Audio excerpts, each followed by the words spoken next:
Welcome to Samba Samba. Enjoy the video. You start by gathering clean assets and setting CapCut correctly. Import your transparent PNGs or short PNG sequences, then arrange them in the timeline so each movement has its own layer. Make sure the project is 30 FPS. This gives smooth interpolation. Once done, trim and label each clip as a pose frame, then snap them to a consistent grid. This avoids jitter later. Also, export a backup of raw PNGs before heavy edits, so you can revert if needed. Next, you animate using precise keyframes and easing. This is where smoothness is crafted.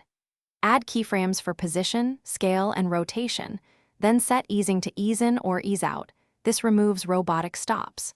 For micro movements, space changes across 3 to 6 frames so motion reads as continuous.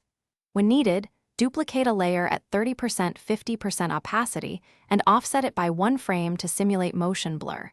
This fills visual gaps. Make sure to preview at full speed to confirm natural timing. Finally, refine and export. You should preview at 30 FPS and render at 1080p MP4 with an 8 to 12 Mbps bitrate for clean motion. Tweak tiny position adjustments to eliminate jitter, and use short opacity fades to hide abrupt pops. Once satisfied, export a short test clip and watch it at normal speed. This reveals timing flaws. If things go wrong, clear CapCut's cache, recheck layer alignment, and retime keyframes, then export again. That usually fixes remaining stutter. Thanks for watching. Consider subscribing if we helped you.